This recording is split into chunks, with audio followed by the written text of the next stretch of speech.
Right. Here we are. I think the opening music sounded perfect this time. Did anyone comment, to your knowledge, about? Remember, we posed to Not the last audience. time I looked, but All right, it's all been a minute right. since I looked at it. Looked at checked for comments. Um, By the way, so thank you to everyone who's leaving comments. We might be slow, but we'll get to them, and yes, we certainly appreciate them. yeah.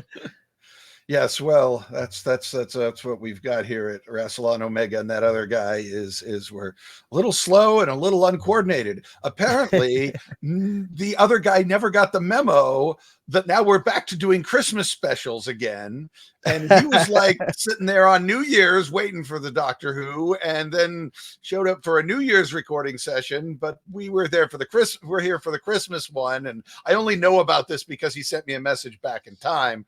But then we rescheduled to record in the new year for the other, and then he just blew us off. So Yes. what can you do? Yeah. So he says if we can't keep our specials on one particular holiday, so He's very what would the word be? Is I guess fickle and persnippety. That other. yes, likes to run off unexpectedly and create holidays all his own. Um, so, but we can persevere without him. We have here the two of us and my presidential cat in one of his younger incarnations, and we are going to be taking it another TARDIS episode, a totally awesome review discussing interesting stories. In this particular case, the Christmas story, The Church on Ruby Road. So that's please subscribe and like if you're enjoying this. It definitely keeps our energy levels up when we see those types of things. Yeah, I guess launching into there's not a lot of news that I've noticed, but apparently the Doctor Who Unleashed feature released to cover this episode ended with a note about returning in May. So I guess they're eyeballing May. Disney's trailer just said spring. I think I've also read on Reddit, so you know it must be true, that HBO Max will the contract for HBO Max having all of the old New Who, you know, the first run David Tennant and Moffat and Chibnall is that That's right, because now we're in the third era of Doctor Who. I So yeah, guess yes. I guess we could call it second era Doctor Who stuff. Yeah.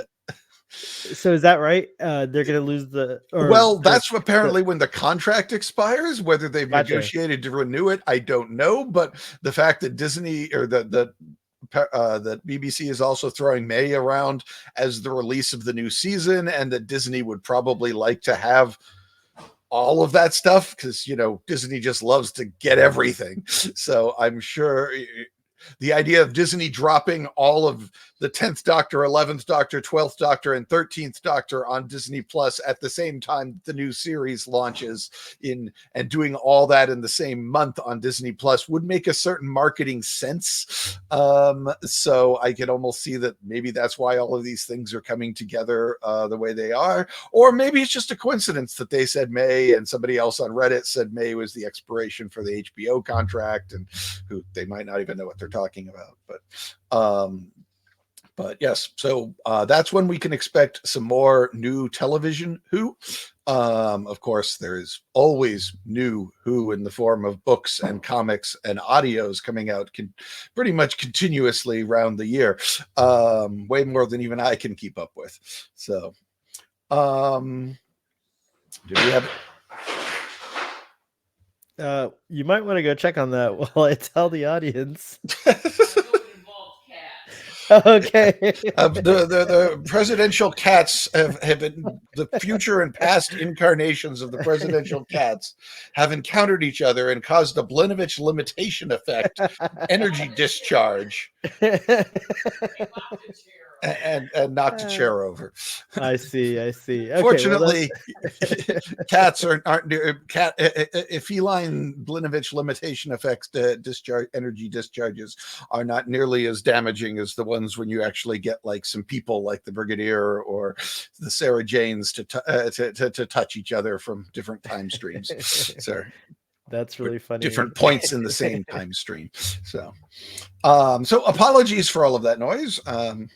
But the chair has been felled. The Blinovitch limitation effect was victorious, and hopefully we can all move on with our new year. So, indeed. So we talk about this episode. Yes, we shall. So, Church on Ruby Road, which I believe I had some sort of slide or other for that. Oh, yes. Sorry. The goblins, I could, I'm like trying. But before that, wasn't there another slide before that? Or no? Okay, I'll go to slide 2 then. We'll skip to that first. Here we go. All right. There's a little bit of a promotional thing there. Oh, wait. What am I doing? Hold on. No, this one. There we go. Apparently, the side effects of the Blinovitch limitation effect were more extreme than we thought. We might have cracked rationality in the universe, and it's all going to be irrational in this podcast going forward.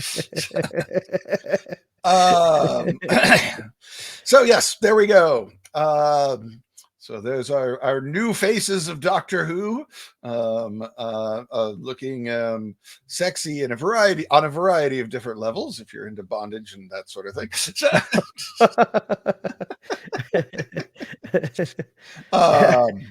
Now, when I watch the episode, it'll be a different way. I'll totally see it. Totally. I didn't see that, but it's there now. Now I see it. Okay. I have mentioned TARDIS Eruditorum, the review series, both the Eruditorum blog entries and the amazing books that the blog entries get turned into by Elizabeth Sandifer, which I cannot say enough good things about. They are absolutely fantastic, and honestly, if you're only looking for one review of Doctor Who, hers are probably more useful than mine.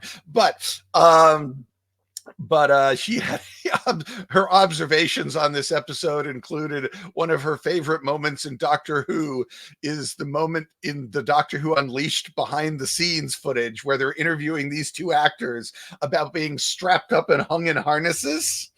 And the actress who plays Ruby is going on about how she'd never tried anything before like that before. It was so weird and uncomfortable and everything. And she's like, "Did you find it like that?" And he goes, "Oh yeah, it was completely new for me too." Kind of has he doesn't exactly say that, but he has this look on his face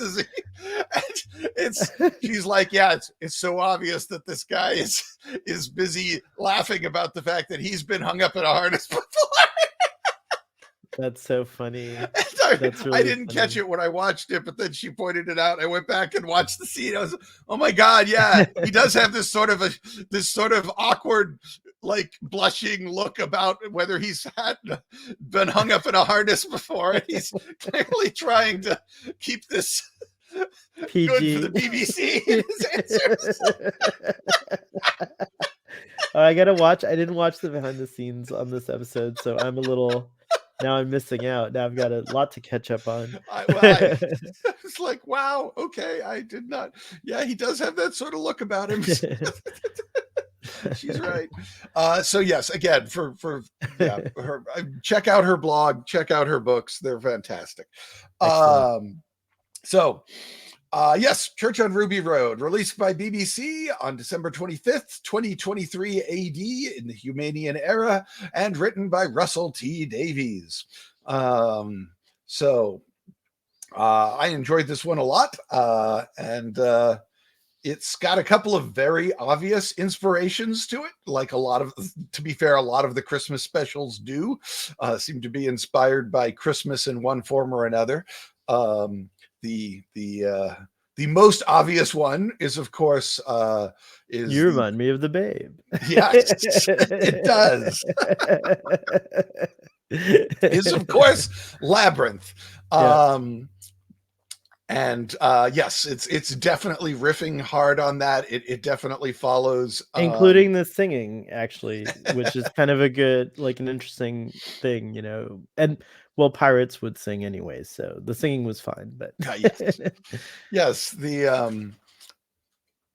It's yeah, it's got goblin kings kidnapping babies from their sisters, and merry adventures through tangled situations, being forced to get the baby back, and singing and muppety looking goblins singing, doing musical numbers. So yes, it's definitely there pretty strongly. I guess, are we cool with that? I feel like I am. I kind of came to a realization years ago that I think, yes, it's okay to rip off ideas that are 2 decades old. Like, the new generation has not seen these ideas. The new generation has not watched these movies. And just because I'm sad and old enough to remember when this was done originally doesn't mean that everybody, all the people that this show is actually made for, have actually ever seen these things. well, in this Um, case, I would say it's different enough that one one could even maybe say that it's an homage more than a, you know, like, you're not really riffing the idea completely. I yeah, mean, like, goblins have always eaten babies, so it wasn't just the Goblin King stealing the baby, you know, the baby in Labyrinth and all that stuff. They're always stealing babies, so that's like a thing, I guess. But yeah, I do think it was an homage or a intentional, like, nod to it, but I think it was, like, if I like, it was different enough, I think, in the sense that, well, no, you know what? Now that I'm thinking about it, maybe not. But I'm okay with it. I'm okay with it. It doesn't seem like they're trying to, like, steal the thunder. I think it still reads as, like, an homage, you know, yeah. like Um, and I think you said the other inspiration was It's a Wonderful Life. I hadn't thought about that, actually, but you're right. Oh, yes. Yeah, we don't hit that one near as hard. And of course, It's a Wonderful Life.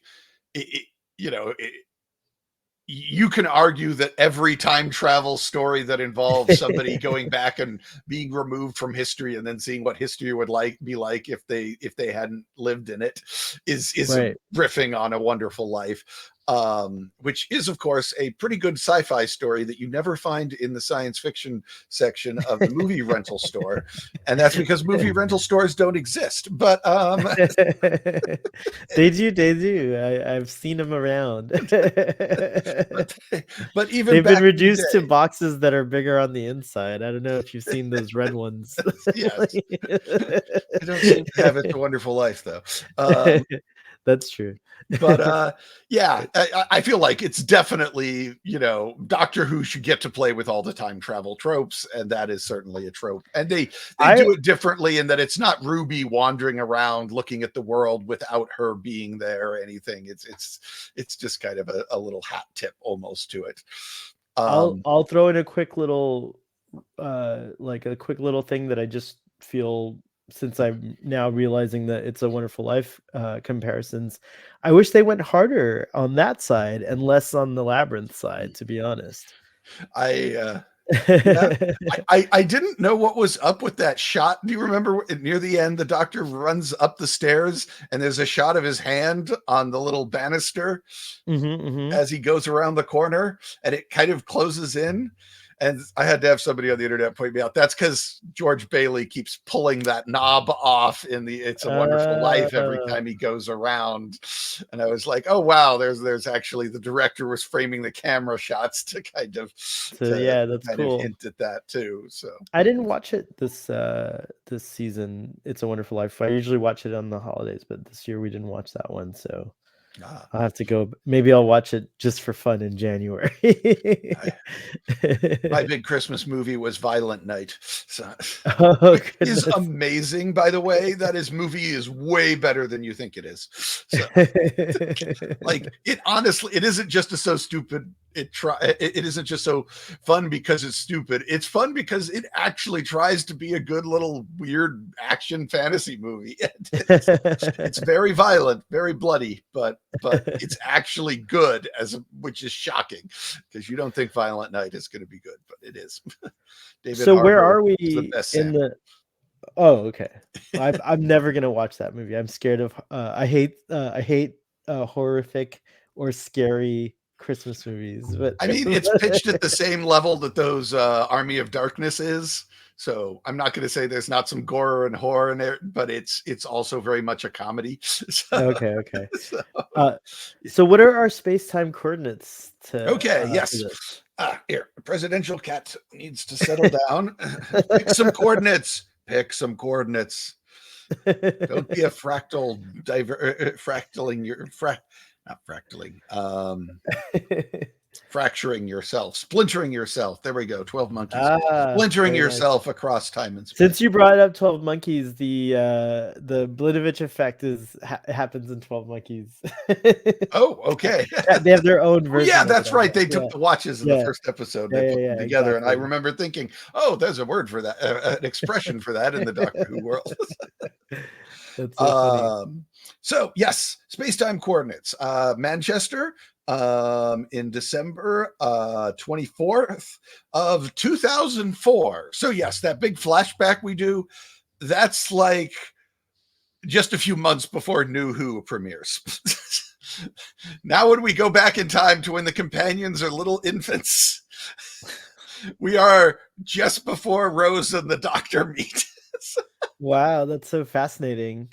Timey-wimey, wibbly-wobbly. That's crazy. Yeah. It's 2005, early 2005 was when New Doctor Who premiered. So yeah, you're right. But didn't you say that? Oh no, he always did it. He always said it. Russell T Davies always puts it a year ahead, right? well, the first two episodes are set in 2005, and then when they go back, they come back a year late, To or maybe it was the first three, 2006. whatever. When the Doctor finally gets Rose back for the Sladine episode, they show up a whole year late, and so then it's 2006, even though we're watching it in 2005, and it kind of just sits there 1 year and ahead for the rest of the franchise. And we determined that David Tennant's second run as the 14th Doctor happened in 2024. Well, probably. I mean, Okay. if you go by the how old the Rose Noble is, then it's probably 2026. But if you want to go by how old, the 15-year date that gets thrown around, that this happened 15 years ago, then it's 2024. However, however, in the Christmas special, or not in the other special, The Giggle, they explicitly state that it's 2023. Gotcha.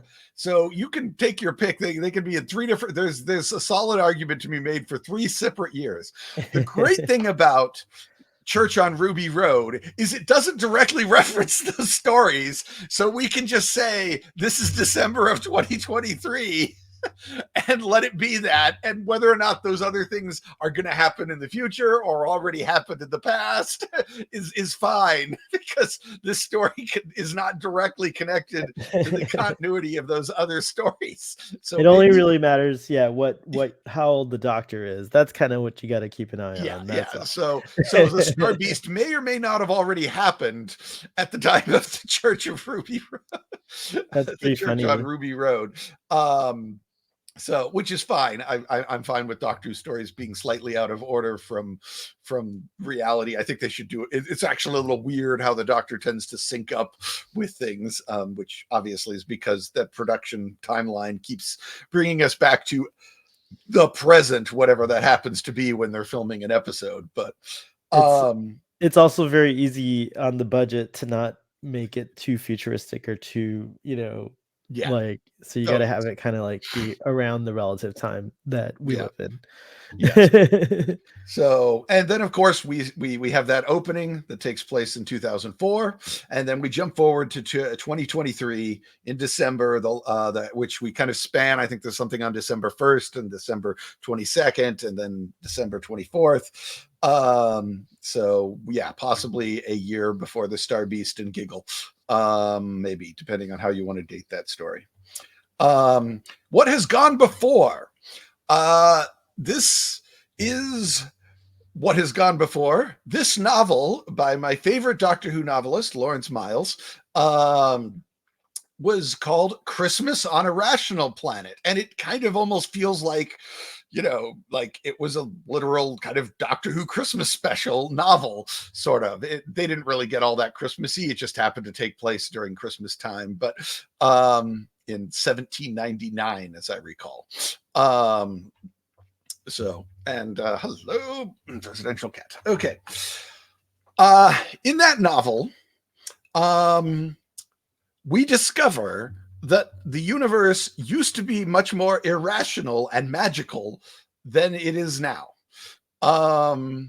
And that the Time Lords actually were responsible for getting rid of all the irrationality, balling it all up, and shoving it out of the universe so that the universe would operate rationally and logically, and like the laws of physics actually meant something. I'm sure there are some actual physicists listening to this who are sniggering because it still never seems to mean much in Doctor Who, but they at least pay lip service to the idea that we're in a science fiction universe where science governs things in Doctor Who most of the time. However, that's because the Time Lords built it that way. It used to be much more thought defines reality-ish kind of thing. And there were things like goblins, and there were things like those little critters, demon creatures crawling all over the totem pole there. So yeah, that used to be a thing.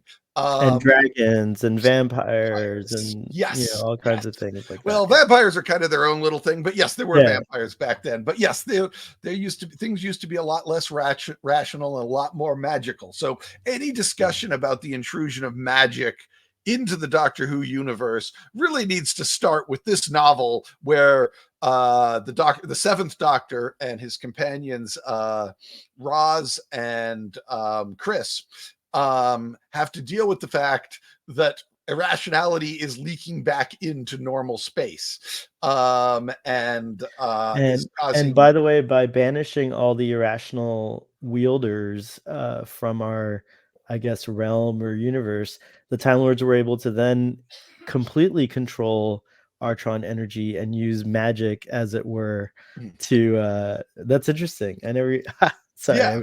No, the psychic phenomenon are the only type of magic that basically survived this banishment.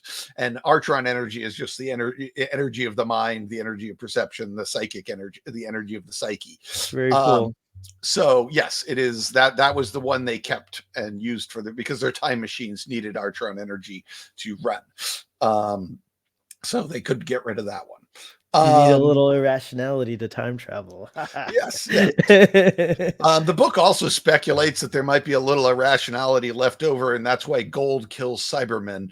Might be some gasp because it doesn't really make any logical sense. But symbolically, on a magic level, Gold is a magical element that tends to be good at banishing all sorts of evils. So Gold killing Cybermen actually makes perfect magical sense, but not much scientific sense. So the book actually does have a little aside at one point in there about maybe that's why Cybermen could be taken out by Gold. But you know what? I'm gonna start wearing a gold chain with like a gold TARDIS on it, just in case I ever run into a Cyberman. I'll be like, this is gonna work 100%. I know it. Get some silver Gouda for those werewolves and vampires. So, So But yes, yeah, Christmas on a so Rational Planet, written by Lawrence Miles, published by Virgin Books as part of the New Adventure book series, which was probably the literary, as far as textual high point for Doctor Who, as far as just an overall series. There have been some brilliant books in all the eras, but as far as just a good run of written Doctor Who, it never really got better than the New Adventures, in my opinion. who's the Doctor in this one? Seventh. Oh, that's his McCoy. logo. Yeah, that's the Yeah. logo there. Yeah, So, cool. and it was published in July 18th of 1996 AD. And yeah, so that if you're into the deep lore of the Time Lords, then you can't watch The Church on Ruby Road without thinking about Christmas on a Rational Planet, and how this all affects it, and the fact that they've both got little goblin critters running around causing problems, as you can see by the cover of the book. Is these little demon creatures is cool. just all the more on point. So, but if you read the book, you know that the Doctor got rid of irrationality, banished the Carnival Queen yet again. So how come irrationality is back? Well, that's where what else has gone before, which we talked about, Wild Blue Yonder, Yep. where the Doctor went out into the great desolation. I think I had a slide for this one. Oh yes, sorry. And Yeah. where the Doctor went out into the great desolation beyond the 9 corners of the universe, and performed a irrational ritualistic act that acted as a gateway that let irrationality back in to the Doctor Who universe, into the normal space universe, both allowing the toy maker to manifest with and empower himself outside of his domain, outside of the toy room, but also apparently allowing these goblins to show up.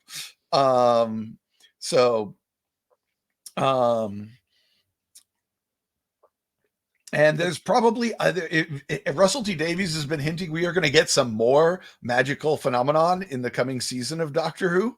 So we are probably not yet done with that irrationality. Certainly nothing that we really see the Doctor do in the Church on Ruby Road indicates that he's banished irrationality in general. He kind of just kept hassling the goblins till they got until he took them out. But the irrationality that allowed the goblins to visit has not been dealt with yet.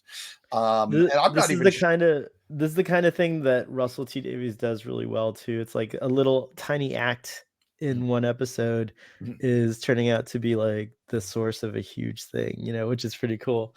Yes. I wonder what's hidden, like how Saxon was hidden, and there's got to be stuff we're missing that he's kind of sprinkling in for some big crazy thing that he's going to do. I don't know. Yeah. Somewhere earlier today, I was thumbing through Twitter and saw somebody had made a bulleted list of all the things Russell T Davies has foreshadowed so far. Just in nice! I gotta go it was look like at this. 9 things, and maybe some of those things are in fact the same things being foreshadowed twice. But that wasn't terribly clear if they're the same thing or two different things. Well, he knows we're on to him, so he's probably mixed up the formula. So we'll see what happens. Yes. Well, he always wanted us to be on to him since he started dropping Bad Wolf, and certainly Chibnall made like half the reason you watch the show is trying to figure these puzzles out. Right, exactly. So, but I love that though. That is something that kind of enhances I was kind of down on this episode, this Christmas special. I have to say that the Moffat Christmas special, A Christmas Carol, is my ultimate favorite special Doctor Who Christmas time holiday. Mine as well. That one is fantastic. It's so good that the fact that it breaks all the rule or breaks the major rules of Doctor Who doesn't bother me, and that's how good it is. It's so good. It should upset me that they're throwing the rules out. No, it's great. It's great. But anyways, so I've never really. I mean, and to be fair, not to go on this too huge a tangent here, but to be fair, Russell T Davies' era Christmas specials weren't ever like Christmassy. They were just, Christmas was a background element, and you had an adventure. So I was kind of like, like reminded that, oh, this is not going to be a Christmas Carol. So I guess I've had to check my expectations. But now that you've kind of brought this up about what happened in Wild Blue Yonder and stuff, I'm like, oh, you know what? I I have to let go of my expectations a little more and just kind of hang Yeah. in there and check out what I'm missing. Very cool. Yeah, I'm interested in seeing what we do with magic being back in Doctor Who land, which there's a bunch of people on the internet who are of course losing their shit because it's not science fiction anymore. Like, really? Science was always so bad that it might as well have been magic. Here we're just outright making it magic, and we've done this before, like in Christmas on a Rational Planet, and other stories have dabbled in that. The word magic of the Carianites, for example, Right. really doesn't make any sense until you take into account that the Carianites date back, were banished back at the time when they were banishing magic, and then suddenly they start making a lot more sense what they can do. In what was it, the Shakespeare Ooh, Code. might we see the Carianites return? Interesting. It's possible. So Russell T Davies is back, so we can expect it's not out of the question to have some references to his greatest hits Mhm. in one form or another. So, all right. Well, did you want to read the summary? Happily, yeah. So let's see here. Now we'll go to the next slide. Oh wait, no, we go back to this slide. The Doctor appears to be hunting the goblins and trying to learn how their science, quote unquote, of coincidences, luck, and knots work. He seems to, by the way, I meant to do this, but my hands were cold and I didn't, so that's like now I'm thrown off. Okay, back to where, okay.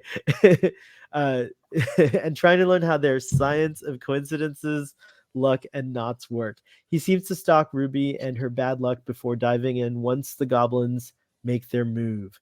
Together they rescue baby Lulabelle from being eaten, so the goblins ride back in time and try to eat Ruby as a baby. The Doctor follows and impales the Goblin King on a church spire, apparently banishing them back to their home realm. Good summary. Did you write Yes. that summary? Or did you copy it from No, somewhere? I wrote that. Well, thank you. So yeah, I guess I'm not the world's biggest fan of these gimmicky Christmassy specials in general. Yes, Christmas Carol's fantastic, but a lot of the other ones tend to rate a little lower on my list. But on the scale of Christmas specials, this was fine. It was fun. It didn't let being a Christmas special warp it into something that was less interesting than it would have been if it hadn't been a Christmas special. Like, it leans much more into being a Labyrinth special than being a Christmas special. So yeah, I thought this one was good and fun, and it was a good chance to get a good look at Shudigawa, and God, blanking on the actress who plays the companion, Miley Gibson. So Yeah. And to get them a chance to come out and do their thing. Yeah, this episode had to do like a lot because it was not it was the first 15th Doctor story as like his whole like him. Yeah, his first time Yeah. where the spotlight is entirely on him. And then it's a big deal because we switched back to Christmas specials from New Year's specials, so that had it had like that feel of like, ooh, it's back. Something's like. I never had a problem with the New Year's special. I thought I that didn't was more either, of a but Doctor Who thing anyway. But the only thing is, I feel like having it at Christmas is perfect because like it's a different kind of Christmas is more of a TV vibe for us. I don't know, so I feel like just that it's not necessarily that it's a Christmas themed special, but like kind of like just at Christmas time. You know what I mean? Like that's because New Year's is too hectic. There's like a lot going on normal New Year's. It's hard. I would not have watched it, no. with like New Year's. So yeah. Well, I watched them all on New Year's. I was I can't remember any of the. What's sad is, and I'm sorry, I'm probably gonna get like some grief for this, but I can't remember any of the New Year's specials. Maybe one about an iron Dalek or something like that. I don't know, but they were kind of, that's why Christmas kind of, I think, also marks something about it. Like there's something just like, and I do feel like in that sense, this returned to that Yeah. sort of form. This was marking an occasion. That's a new Doctor. So it delivered, kind of a holiday. It delivered as far as this Whovian is concerned. All the little check marks for a holiday special. Well, let's talk about Shooty. What do we think of him now that we've got a whole episode in the can? I really love him. I'm a little bit like I feel like we haven't really seen the 15th Doctor in full form yet. There's always a moment, I feel like, where you get like the Doctor kind of just like gives you this like sense of themselves, like David Tennant kind of, finding himself after the hand gets chopped off or whatever.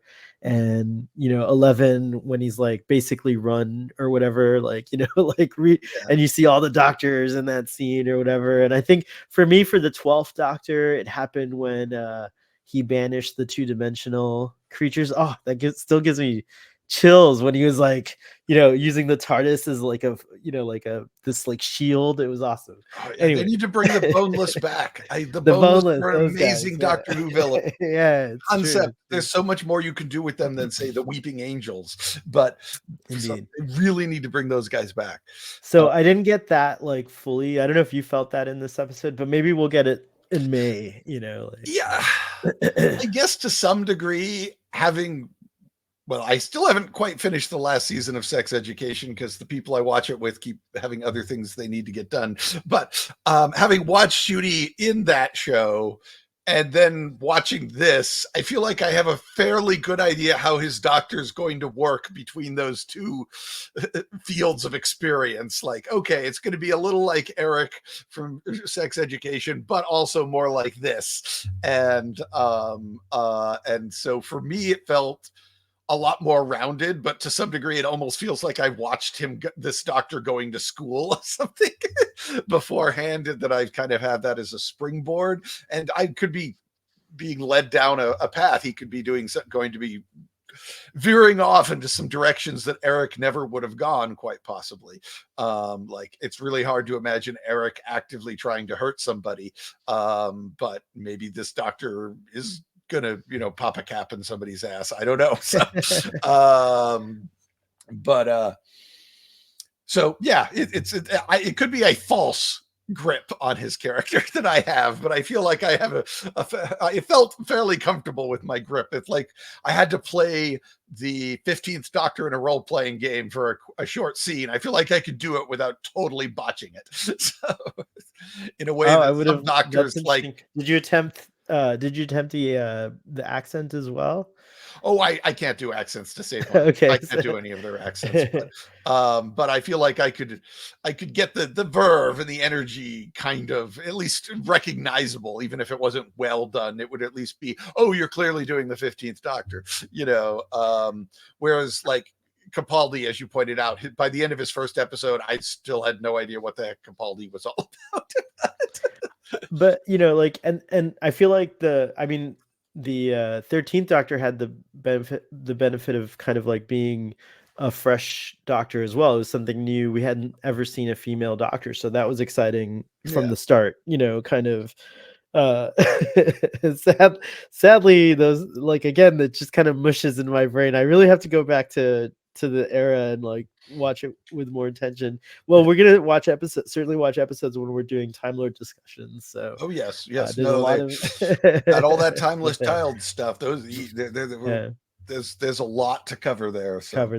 But as far as what I'm really excited about, Ncuti Gatwa's Doctor, the 15th Doctor, the thing that I'm excited about the most is that he seems like he's really just like a jolly Doctor, like a carefree, happy Doctor. I'm kind of excited about that because I feel like the Doctor's been pretty heavy for a while. And that was one of the best things about his regeneration, or his bigeneration, I should say, scene where he gets to like kind of like put that to rest, because that Doctor's still brooding, and doing all this stuff. But so So I am like, while I'm waiting for the I am the Doctor moment, I'm very pleased with the vibe of the Doctor, of this Doctor, and I love that what Shuri Gat was doing. It's very exciting. Yeah. No, he's great. He hit the ground running, and even if we still have some corners and wrinkles that we need to work out about his Doctor, he's full of energy. He owns the screen when he's on it, and yeah, he's magnificent, or brilliant. That seems to be his possibly his catchphrase that we're headed for. It's I certainly hope one so. I That's cool. heard a Brilliant's lot. pretty good. Uh, I feel like that was almost a deliberate avoidance of the worst use of the word amazing, which is what Eric said a lot of in sex education, was often throwing amazing around a bit. So, um, no, no, you mentioned this before when we were getting ready to record too. We get this scene where he's dancing in a club. Is this Doctor too sexy for his TARDIS? I think it's going to be interesting. This is the component that I think a lot of people are going to be distracted by or objecting to the most, perhaps. Yeah. I will say, on a personal level, the 15th Doctor is a very good looking my mom like can't get enough. Like, she's like, when is the new Doctor Who? Like, she's like waiting for more episodes. So he's definitely got the handsome, sexy appeal. But you I'm can't fault an actor for looking good. You got to like just kind of like let the I'm Doctor be. straight. Even I had to say, wow, that guy is kind of hot. Yeah, it's true. I am having I, feelings that I've only felt about the Jodie Whittaker Doctor here. So. I'm really hoping that this Doctor expresses more of their queer sexuality, because other doctors, whenever they did, until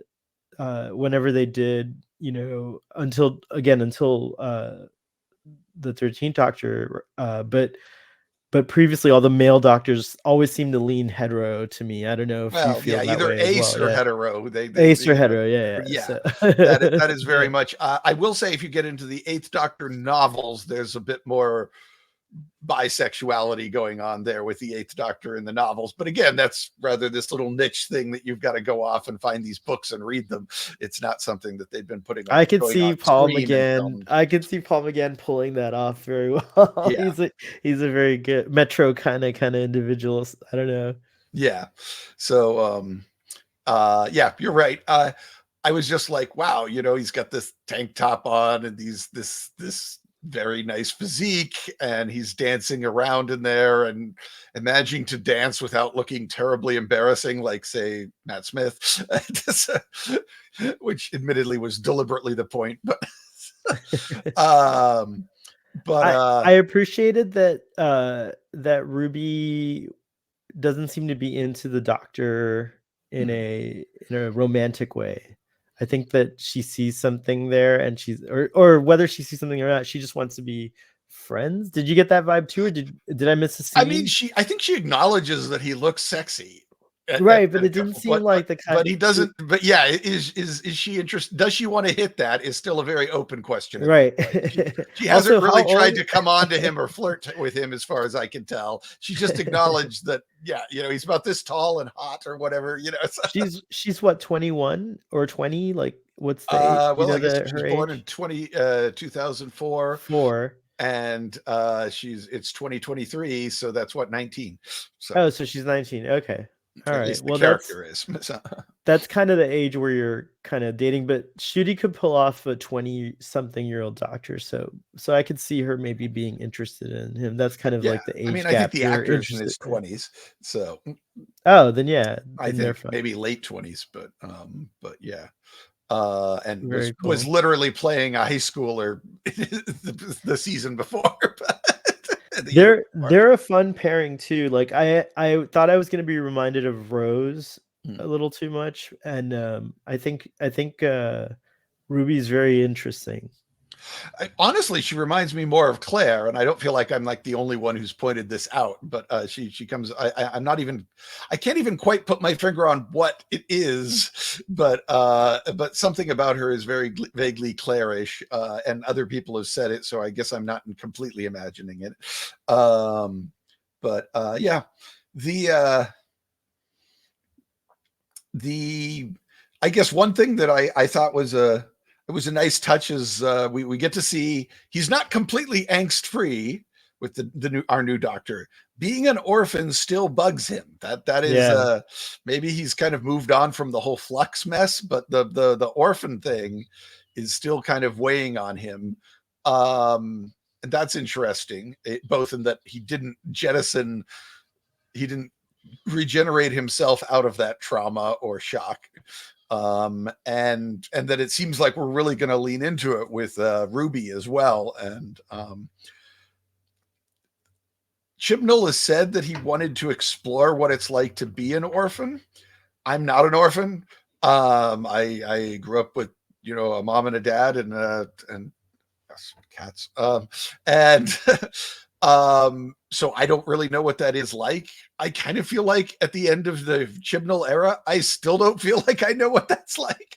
So I'm kind of interested in seeing, okay, what is that like to be, maybe I haven't watched the right movies or read the right books, but yeah, what is it like to be an orphan?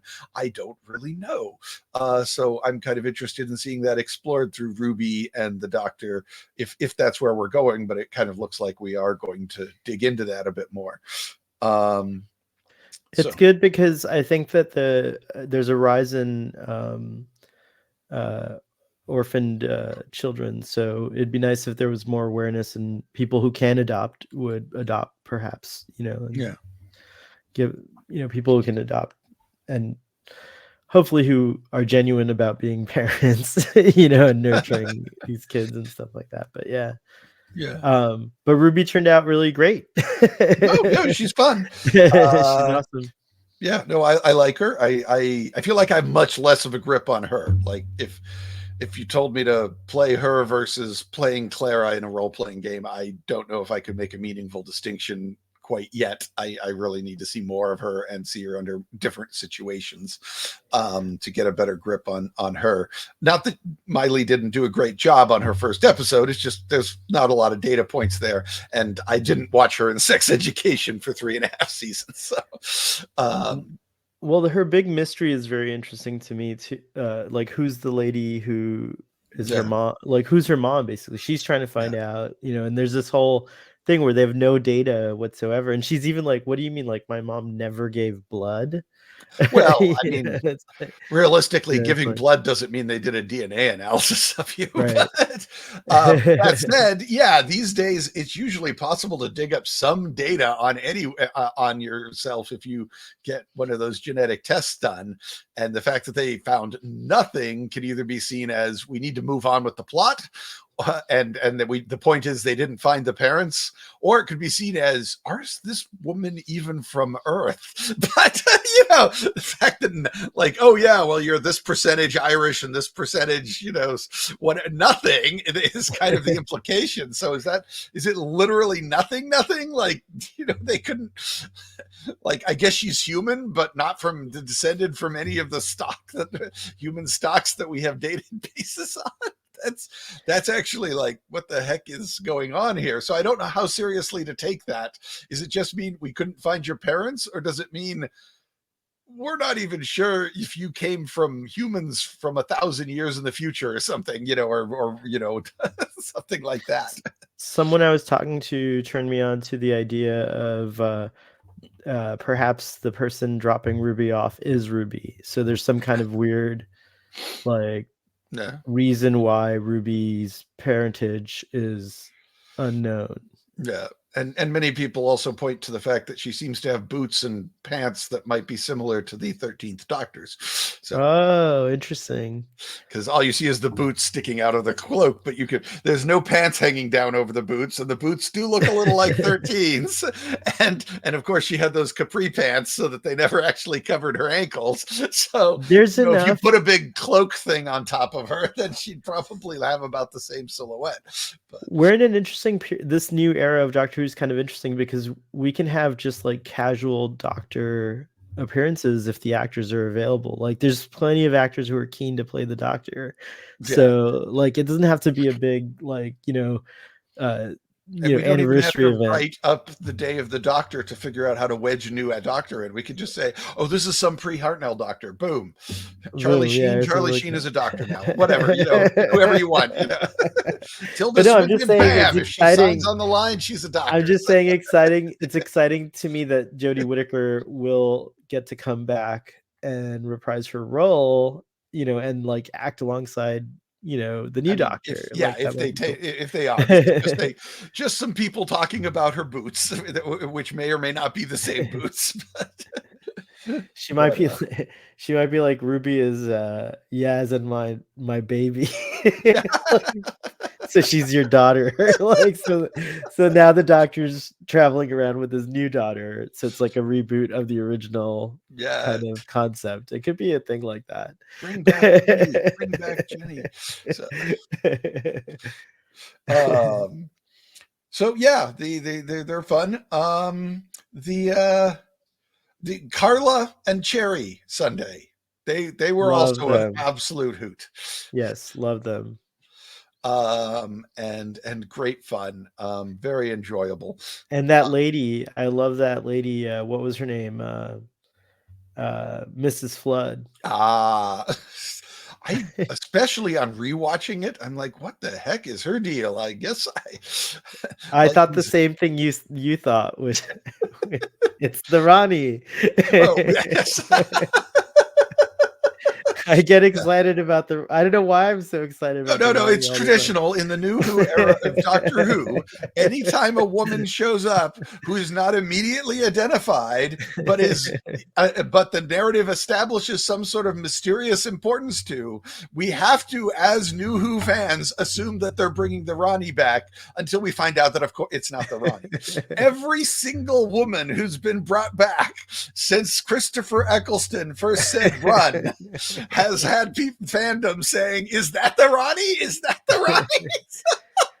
I'm trying to think. I only ever got excited about the Ronnie coming back. Who was it? Who did I think? Missy. I actually thought Missy was going to be the Ronnie. That's the first time I think that I got excited. And they all actually went to the trouble of filming false scenes where she admits that she's the Ronnie, so that if things got leaked, that's what everyone would hear was the false scenes. And then they didn't get leaked. And they were like, we went to all the trouble of shooting all this false stuff, and none of it leaked. That's pretty funny.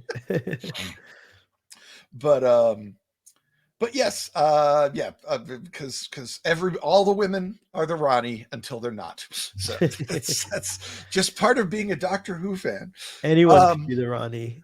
The other thing about Flood, I thought, was at the beginning, halfway through the story, the TARDIS dematerializes in front of her, and she's shocked. She has no idea what happened. She has no idea what this is, and there's no one else around. She's not acting for anybody.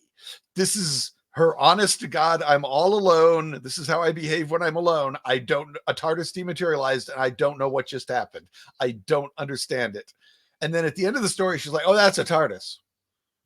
So well, it's obvious we're going to see her get in the TARDIS at some point and find out between those two scenes. Absolutely. Partway through this episode. Absolutely. I mean, the Doctor could do that in seconds. Like he could literally pop in one adventure and then pop back and do another adventure, like within the second of the previous adventure starting. Yeah. And it would be temporally, it makes complete sense to me that that's what we're seeing is, or they're going to bring back those mini, I don't know. That was more of a Moffat era thing. Those little mini, tell the in-between stories. Like they were like kind of mini episodes. Yeah. But but yeah, she is not the same person at the end of the episode that she is in the middle of the episode. Right. Person in the middle of the episode has no idea what a TARDIS is.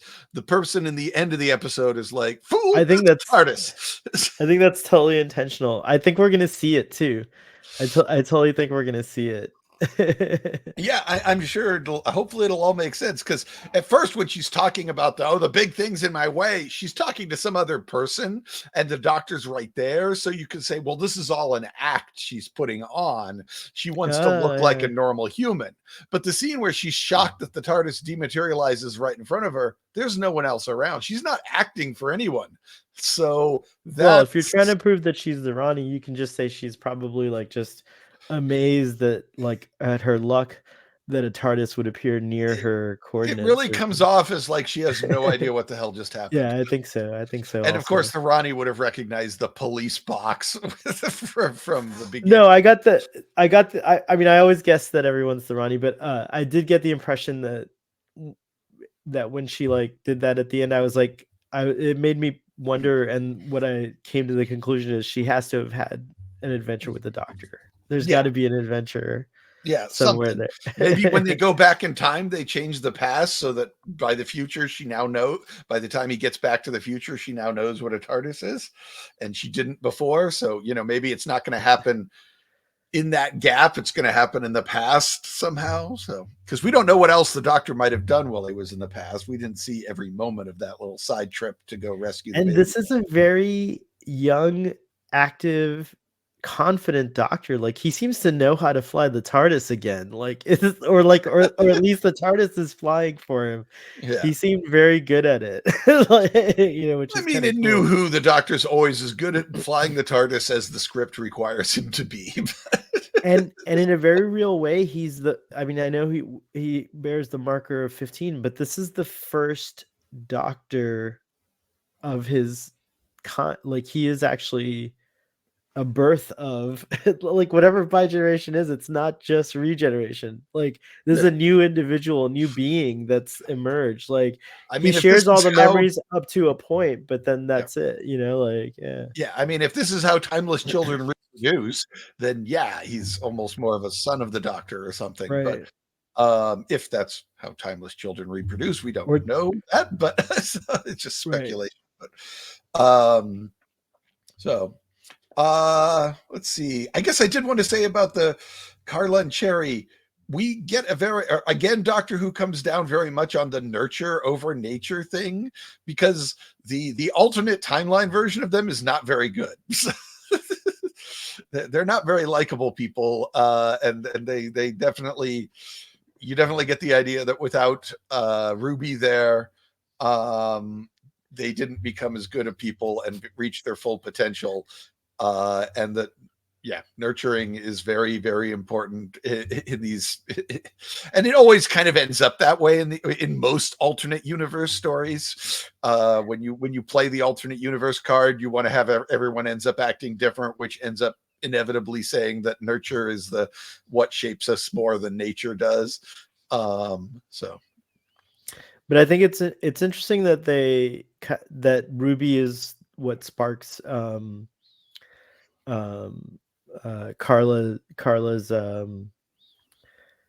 you know love of children and yeah, wanting to raise children and give them a good good start, and like because she's a foster mom, not a she's not adopted, she only adopted Ruby, but yeah, you know uh or is she adopting Lulabelle in the beginning? No, she's just fostering her as you're well. just Yeah, that's fostering right, her for a she's just few fostering days. as well. But it's something that um Carla took pride in, and all the kids' portraits on the refrigerator and all that stuff. Yeah, Because she had this daughter, and like I think it just she felt like she counted her blessings in a way or whatever. She just felt more gratitude and wanted to kind of repay that more.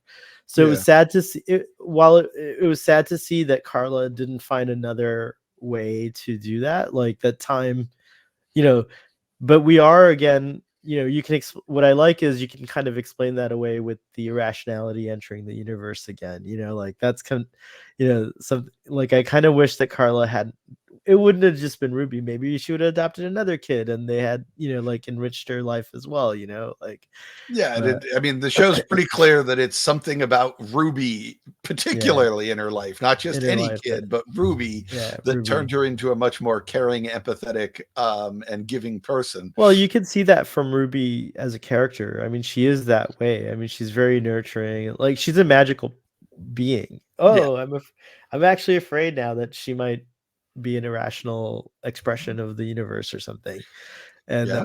that we'll lose her. I mean, that's well, they've set up all the stuff they need to for that. If Yeah, she it's wanted to true. reveal that she's actually of the Fae or something, Like she's that. not a Yeah, it's true. foundling, she's a changeling. Um, Right. in the old school non Star Trek version of the word. That was also interesting that they chose the word foundling and stuff like that. It was kind of an interesting reference. And they even remark about it. That's what I liked about the writing. It felt very good and like thought out. Good Yes. job. Sorry, Chibnall. Sometimes we just got to say these things, Chibnall. Let's not harp on Mr. Chibnall anymore. We don't have to talk about it. We don't have to compare Stephen Moffat. I was recently schooled and convinced, unfortunately, that Sherlock. I was already jokingly calling it the detective because it's not part of the Sherlockiana, but but now I'm just like, oh no, it's total trash. Oh. I have not watched Sherlock since its original release, so it's been. There's this guy, he outed some plagiarism that was going on in like these kind of YouTube review channels. I don't know. I wasn't too sure about who the topic was, but he had another video about Sherlock, and Wait, I you're couldn't saying the TV disagree. show Sherlock was derived from something else? No. This is just him because this is just him like bashing on Stephen Moffat basically, and Uh, his like cheap tricks to get the audience to like like basically that's what it is. And I was like, oh man, it's so true. I have no interest. It's true, it doesn't work the second time around once the trap's been sprung. But the classic Sherlock canon, it works every time. Like I never tire of going to any of the because they're thought out, they're like intentional. There's like you're along for the ride, you're like it's a different vibe, and that Sherlock didn't capture that for the next generation. I mean, It Moffat didn't do does a it. lot of cheap tricks. We're way off track. Yeah.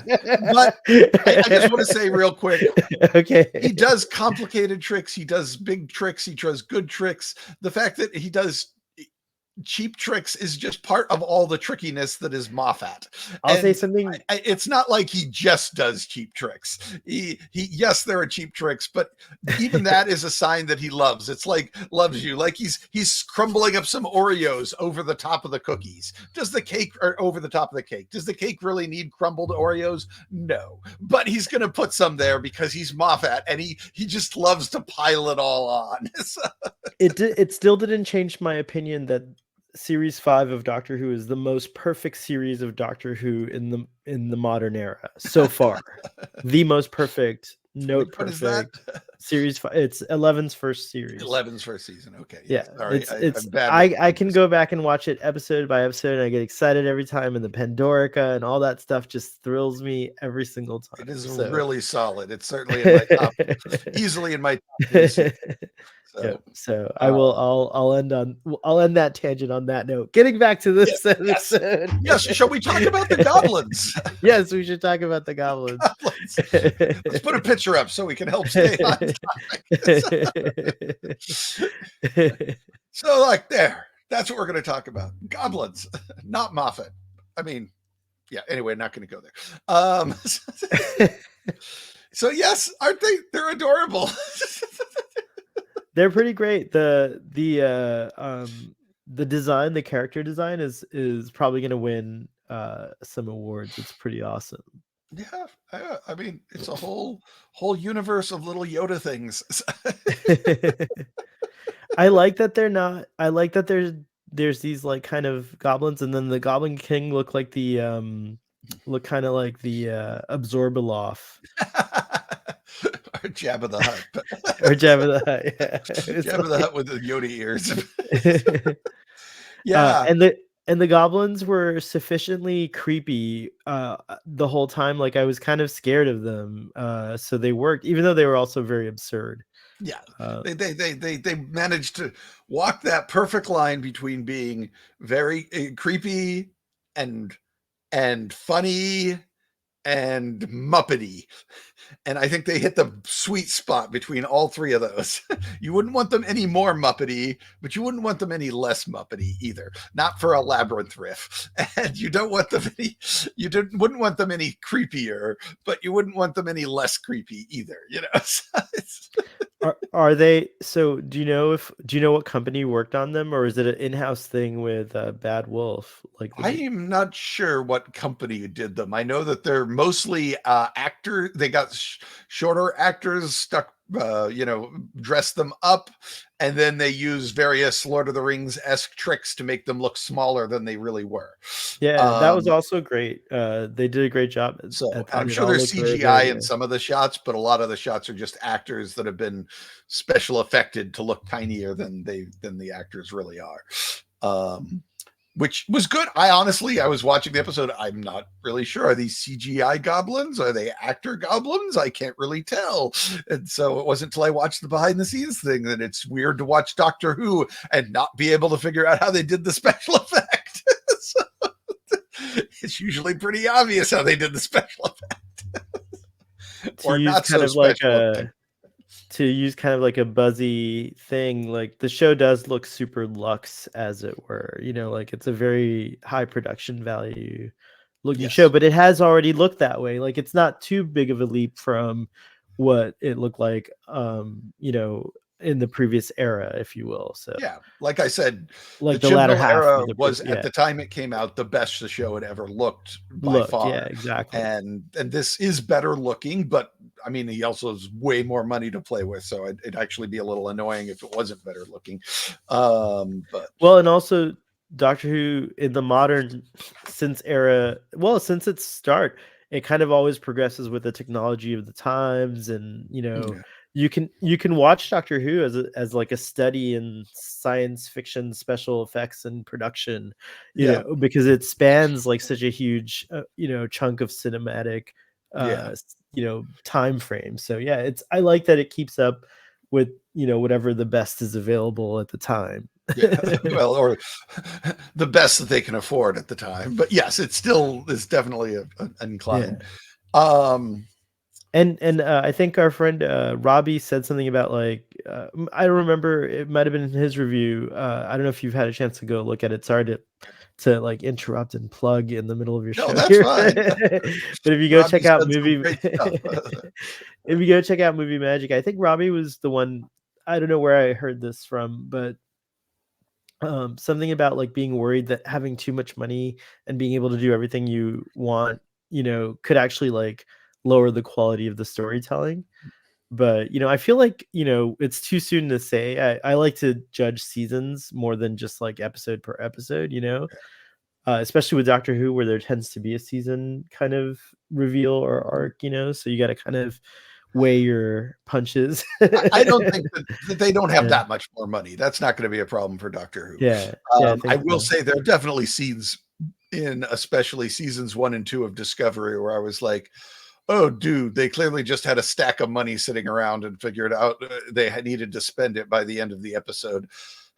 Yeah, I love Star Trek Discovery. It's my favorite of the new Star Trek, but there are definitely some times where they clearly had too much money and didn't know what to do with it.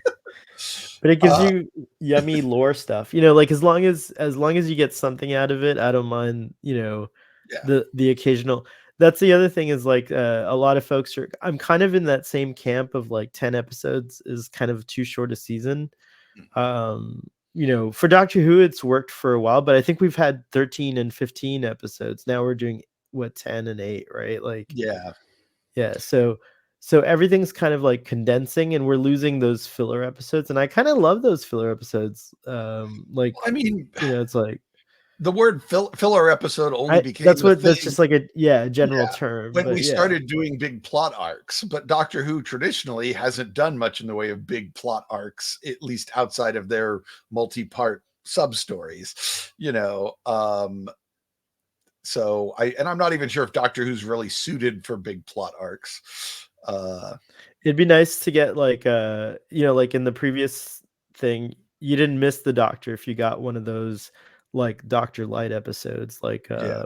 like Blink, for example. You Well, know, yes. Are we even if we're cutting it down to 8 episodes or whatever this season? Are we still gonna do a Doctor Light episode? Because that feels a lot more irksome than when we were doing lots of episodes and having Doctor Light right? episodes. Exactly. um. So, um, do we buy that these goblins are an actual real society? And I mean, they're so clearly derived from Earth mythology. I almost want to assume that somehow these are like some sort of manifestation of human mythology, that's been created through human creativity, because they're so grounded in earth goblin traditions, as opposed to just, oh yeah, these are some aliens that happen to look like goblins. No, they kind of are just magical goblins, but magical goblins exist in the heads of people as opposed to on their own planet. So are these is there an independent goblin world out there where goblins live and have post offices and argue about taxes, or are the goblins a reflection of human mythology and legends and fairy tales? And that's what they are, is defined by what we think they are. I think whatever this like these beings are, they kind of like willed themselves into this form of goblins for the purpose of like uh stealing Lulabelle for So whatever you think reason. there might be something more exotic that's just height dressing up as goblins? Right, exactly. Or that Okay. we see them and that what we see is goblins. But, or maybe they are, while they're manifesting as goblins, maybe they are goblins in a sense. They'll have like whatever the beings are, they Yeah. can just like manifest and become like a mythical thing and know the mythology so well just from reading minds or psychic Yeah. Artron interactions, or whatever. So yeah, Yeah. it's kind of Because I believe that more than anything, because I feel like I like that idea of the breach of the irrational, energy coming back to the yeah. universe. And now the Doctor, I like that the Doctor knows that this needs to be plugged. So we're witnessing, him studying it so that he can understand how he's gonna Yeah. eventually like, put it back. Well, that was a point in Christmas in a Rational Planet. We learned that Rassilon literally engineered the Time Lords so that if they ran into forces of irrationality, they would have an imperative to deal with them and shut them down and get rid of it. They're literally hardwired To to do fight that. irrationality. And there's actually a question at the end of the novel when the Doctor defeats the Carnival Queen.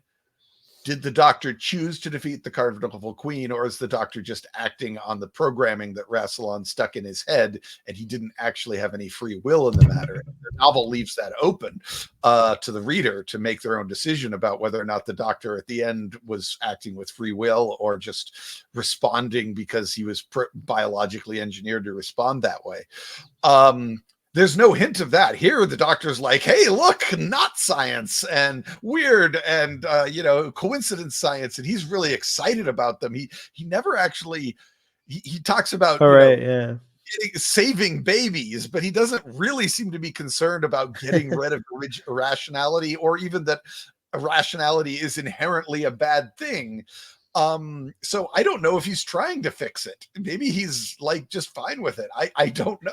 I think Ruby makes him realize kind of like, I think he's kind of like figuring himself out, but like I think Ruby kind of makes him realize like, no, this is actually, they're not just fun, they're actually trying to kill babies. You need to do something about this. And that's when he kind of like, but you're right, he doesn't seem to be, but that's because where are the Time Lords right now? Like They what was all the got end? last we heard, almost all of them got killed by the Master, or not by the Master, but by the Death Particle. Well, the Master killed them all. Yeah, the Master killed them all, and then the Death Particle killed them even more, in case you were worried. Though, for all we know, all their minds are still left in the Matrix, because they never made it clear whether or not the Matrix is still around. But But all their bodies are dead, and some of their bodies have been turned into Cybermen and are running around the universe is Cybermasters, and I guess that's still going on. And Rassilon and members of the Inner Council got kicked out in Hellbent. Oh, that's right. And they left Gallifrey, so they would have been spared from the death particle, so they're still out there. But Okay. I kind of think Rassilon went and got together with the Division, and said screw this universe after that and left, and that's what's going on in Flux. But that's just my fan theory. So, so yeah, there really aren't any. The Time Lords certainly have been heavily between Division being wiped out and Gallifrey being wiped out. The Time Lords have been pretty much taken off the board at this point. We're back to where we were in So Rose. yeah, the Doctor would not. I mean, being the timeless child, would probably be able to resist that programming now. Now that they've like kind of broken out of their deeper programming of like being the Well, there's also being a hint that he had a body, a more traditional Gallifreyan body until the time of the Doctor, when Clara convinces the Time Lords to unlock his timeless child body. Right. And so that might be when he also managed to lose his Gallifreyan body programming. So it's possible too. That's a good point. Wow. So, or he's just matured and learned to control himself better and control his wired-in impulses a little bit better. That might be true. I mean, how many Time Lords are as old as the Doctor? Well, apparently, now that we know the timeless child thing, he's 1 billion, and Time Lords usually, 12,000 is 12,000 years is a good run for a Time Lord. So there you go. It's 12,000 years, and the Doctor claims to be 1 billion years old now. So that's like, you can't even compare the two. This is just how old was the face of Bo? How old was the face of Bo when he passed on? I guess he's supposedly 5 billion. I mean, I don't know if they ever actually stayed his age. Wow. So the Doctor's in the face of Bo territory now. Yeah. They finally, the only one who's old enough for the Doctor to date is Jack. The timeless child puts a whole new spin on "You Are Not Alone." I don't think the Doctor, and with this orphan. Oh, you're saying that was just the "You Are Not Alone" thing was just him hitting on the Doctor? That's Jack hitting on the Doctor? No, it's actually You're not alone. You can date me. We're both billions of years old. it was not just Yana, as in Professor Yana. It was you. Right now, the Doctor feels orphaned because the Doctors learned that they're not even a Time Lord. They're this timeless child, and they don't even know who their parents are or where they came from. And maybe the face of Bo's prophecy was meant for the timeless child and not the Doctor. Yeah. That would be cool. Sorry, I got excited about that. No, could be. You can do all kinds of fun stuff with the timeless child. Yeah. Well, let's get back to the church on Ruby Road. I wanted to there were a lot of good things I liked about this episode. I always love it when they bring back ideas from the novels, whether intentionally or accidentally. I love that there was like, oh, look, little goblin things from Christmas on a Rational Planet are back. Kind of, they were demons there, and here they're goblins, but whatever, same sort of shtick. I love the intelligent gloves. Like, those were great. Why has the Doctor he's always falling off of stuff and hanging off stuff? Why has he not built something like this ages ago? Why doesn't the Doctor just have a jetpack? Well, jetpacks are big and bulky, and you can have a mini jetpack. Fire to your the Doctor could have a mini jetpack. I feel like it could work. And now you he don't wears want to this make leather it coat easy for the Doctor to solve all his problems. But the gloves are like, they're just gloves. They're really easy. They fold up and stick in your pocket, and they just shift mass so that you can grab on, hang on, support your own weight easily. I'm really hoping we see a lot more of these. I think they should become a regular shtick. I hope they start selling actual light up intelligent gloves as a toy that you can buy or as a cosplay thing. So I love the gloves. I thought that was like, why has the Doctor not cobbled together something like this ages before? The gloves were cool. What did you think of the where the Sonic? I didn't see on the notes. Are we gonna Oh talk yeah, about the no, Sonic? I forgot to put that down. We have a new Sonic. The Sonic is finally has been being used like a tricorder since At 2005. first, I would have put it in the bad, but then I Yeah. started thinking that it's really nice that they've shifted from a phallic look to a yonic look just to kind of balance things out. I was really happy about that actually. Okay, Freud.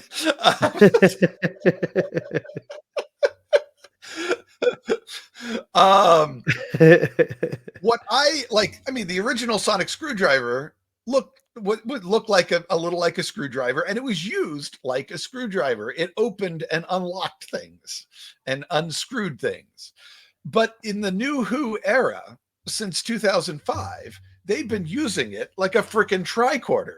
Or a wand. You could actually say it's more like a wand. Well, I mean, but they scan stuff. They're constantly scanning things, collecting data, I wish I had my learning about Sonic. data. Sadly, all my tricorders are out of reach at the moment. But like But to extract the data, you're always kind of like pointing at things. well, You're like, yes, but the yeah, it's point is, like eh. he's like holding a metal rod, and somehow he's acting like he's reading a screen of data, and like and they use it exactly narratively. It works just like a screwdriver, just like a tricorder does in Star Trek. They use it as a way to quickly get the information that the Doctor needs to know about a situation out, so that the story can move on without the Doctor having to like pull out litmus paper and dip them into test tubes and stuff to figure out what the situation is. No, he just waves the tricorder over them or the Sonic over them, and then he knows everything that the script needs him to know so that we can move on. And in the new condensed, we like to fit most of our stories into 45 minutes format, it's essential that you have a way to do that. I totally get why they've ramped up the sonic screwdriver so that it can do these tricorder like scans, but the design as a silver rod never really, it has no real controls to play with, it has no display screens, and we actually do see like the 14th Doctor using his screwdriver to project a holographic screen, which I was like, well, finally, that's great. But the new tricorder, or the new Sonic, it literally flips open. It rotates as opposed to flip, but it literally flips rotates around like a tricorder does, or not exactly like a tricorder, but there's a bottom half that comes down to provide access to the interface. And to provide more controls and interface interaction, so that it basically like rotates down to create a shape kind of like that, a little like that. And I'm really pleased that the screwdriver, if we're going to be using it like a tricorder, it should have an interface that's something like a tricorder, because form follows function. And so I'm very relieved that we finally have a tricorder looking screwdriver, because we've been using it like a tricorder since 2000, since Ruby was 1 year old. well, So yeah, I would I'm all for it. I love it. I can't wait to buy the toy for this. It's might be my new favorite Sonic design ever. wow. I still think that the 14th and the 11th's first Sonic. He had two Sonics, right? Yeah. Yeah, Uh, his first Sonic was superior to all the other Aesthetically, Sonics. Yeah, because it was just they went full on the wand. They were just like, we're just gonna make this thing a wand, and it's gonna grow. It's gonna be nuts. Like you're gonna press a button and it'll go twice this length that it was previously. And I loved also now, especially after we've covered the TARDIS and how it works, I love that you don't need it to be very complicated. It works much like the TARDIS's interior does, in which the Doctor's interfacing with the TARDIS, and so is the screwdriver. The TARDIS yeah. interpolates massive amounts of data and just gives the Doctor psychically whatever information he needs. So, whether it's projecting a holographic display or like, Yeah. imbuing him with knowledge of like, some subject matter or whatever, that's And happening you in are real time. literally waving your hands, because it's literally been narratively hand wavy. How does the Doctor go and look at it, and suddenly he knows all this stuff, and there's no screen, there's no display? How Right, does it but work? there's a preponderance of evidence that like the most likely scenario is that it's all the TARDIS is just feeding him whatever he needs Well, to yeah, I mean, know. we've had to Yeah. assume it's telepathic, but why Yeah. not just give it a screen? They can look at it and everybody can say, "Oh yeah, it's like my smartphone." I A do casual viewer can know what the hell just happened and not be confused. So, I think he's gonna lose the Sonic and go back to something more traditional, but I don't think it's gonna uh, be a wand. I think you it's think gonna it's be going a to be little bit. sunglasses? Maybe. I actually appreciated the Sonic sunglasses a lot. I really like them because it was like, Yeah. why do you even need to wave a screwdriver? Just like Well, I sonically like the do. sunglasses too because you're like, how is he Yeah, seeing all the information? It's right, being exactly. projected on the Yep. lenses. Duh. Again, I preferred that to the magic wand screwdriver because there was an interface, a way for the I always data to loved it get to how the 11 user. would like listen to it. Like he would actually put it up to his ear and Well, like yeah, it's as if you were lots of like I always directors and loved all those actors things. over the Or years like have tried to he come would up with like look at uses for their how things. is Yeah. the information getting into his head so that he can then tell the audience. And I was fine with the 14th Doctor. Look, it's a big old hologram, and the camera can point to it, and that's expensive, but it works. It narratively struck, visual. It visually works. I'm not sure that it I'm not sure. I'll wait till it does more cool stuff. It wasn't as impressive as I thought it would be. Oh, But Shirigatwa likes it, so he was like very defensive about it. So I'm gonna make oh. sure that I give it a shot, a fair shot. Um, the other thing I love is it's got the fan made circular Gallifreyan Oh inscribed on yeah, it. that's cool. That That is cool fan made actually. Yeah. Gallifreyan, Sherman's Gallifreyan, I think is what they call it because the fan who made it was named Sherman, I think, is now canon. It's now part of Oh, that's officially great. that's real stuff as opposed to just a website some fan put together. It's officially authorized on screen, and I love the fact that fan's work got canonized like that. So that's another thing I love about it is the inscription on it. That Um, is pretty cool. so yes, thank you for bringing up the screwdriver. I totally failed to put that out of my notes, and that's very That's embarrassing. like one of the biggest things that you get in a new doctor is what's their screwdriver gonna be like? So yes, Was it ever called a sonic spanner, or is that something else? What am I thinking there of? are sonic spanners in the expanded universe, but they've never That's actually right. called. I don't think that term's ever been used on TV before. I also discovered just the last week soldering irons. So, was in the Box of Terror audio adventure from Big Finish. But What else um, did you have in the good pile? that's my good. It was just that's. I think we've hit everything I had that was in good. Did you have anything else you wanted to highlight?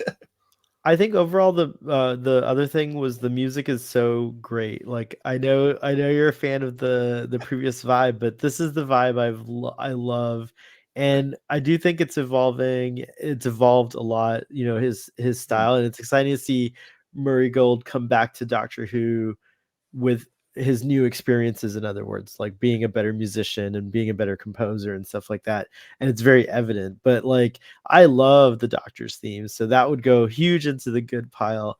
I think Okay.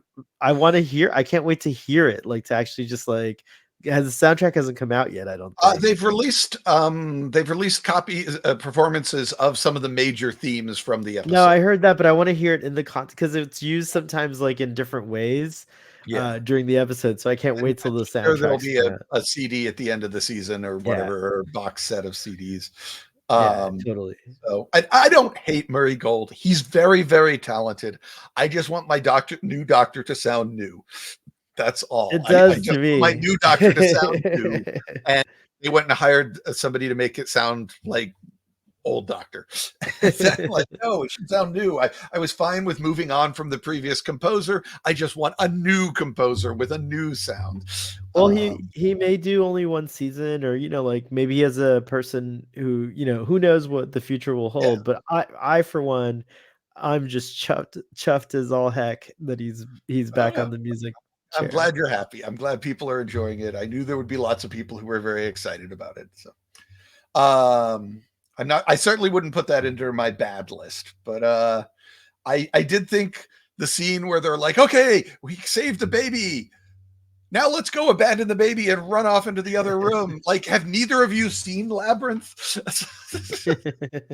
why why and then they're all like, and then they like try to, oh, why did you leave the baby? Well, why did you leave the baby? And the audience is like, well, why did you? What is the answer for that? And I thought that was dumb. Especially since the baby doesn't actually end up being kidnapped then anyway, so they didn't actually need to leave the baby behind. They could have just picked it up and carried the baby into the kitchen when they ran into the kitchen and done the whole scene exactly the same. But I didn't think too deeply about that stuff, but I see what you mean. well, to some degree, the pettiness of it is a sign of how little I like this episode. I don't have it a lot. I have this tiny little niggling complaint. Fair, that's fair. Yeah, I don't have a lot of bad. I guess another thing that I thought was weird was that when history is broken, the house is fixed. But when history is fixed, the house is broken. I just thought that was feel counterintuitive on a narrative, on a visual symbolic level. That, oh look, the house is broken again. That means I fixed history. I'm like, okay, that's usually the opposite of how it works, but fine. Just a niggle, a little niggle, not a big deal. Just a niggle. And then my last niggle is that Shurigawa has a scar. How did the doctor get a scar on his face? In like, were there adventure? Do we just assume the scar was there in in the giggle and he regenerated into a scarred body? I see what you're saying. But haven't there been other actors who've had like imperfections or scars that kind of were very evident? I can't remember anywhere I noticed it on their face. Like okay. something. I'm sure there was stuff, but I've never been able. I can't. Well, the easy explanation is that a timeless child works different. So maybe the scar represents some kind of like pain or like something that they carry. Yeah, or he's going to get attacked with some sort of retro anti-time particles in the future that will. Or Mrs. Flood gave it to him on their adventure that you didn't see. Mrs. Flood gave it to him on their adventure that you didn't see. Yeah. So I don't know if we're like, is the best explanation for the scar there was an adventure between the giggle? You really are nitpicking. We're talking about a scar. Oh my gosh. I'm going to shut you down. Okay. All right. As I said, it is very nitpicky. Did you have any bad nitpicky or otherwise you wanted to that was just more weight? I don't think there's anything like necessarily objective that I could think of at the moment, but subjectively speaking, I don't know if my expectations maybe were a little bit higher, and especially now that you kind of like brought up the thing about, because it was really actually a pretty good idea to, I think, like to lean more on the It's a Wonderful Life idea, but overall I think it was a very strong first Doctor experience, because like there's so much new in it, so I can't really find too much bad. Like the Doctor's interesting, the companion's interesting, like the mystery's interesting. I'm very interested, so it did its job really well. I can't say, I mean, I guess the only thing is like what's the deal with the Doctor dancing? Like, is that like an influence from Rose? Like, I want to know more about this Doctor. Like, like sometimes the Doctor dances. I think sometimes the Doctor dances. It's true. That was a very interesting dance too. I always wanted to wear a kilt, but I'm not Scottish, so I've always felt it would be like a kind of like cultural appropriation. But then I learned there's these things called utilakilts that were born in Seattle.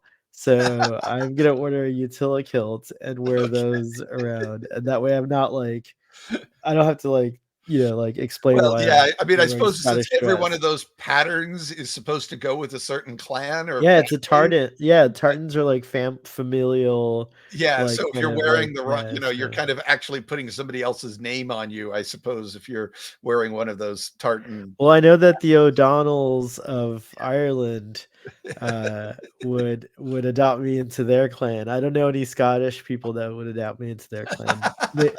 Maybe the let's see. I have a friend, Gillian Anderson. If you're out there listening, would Clan Anderson take me into into there?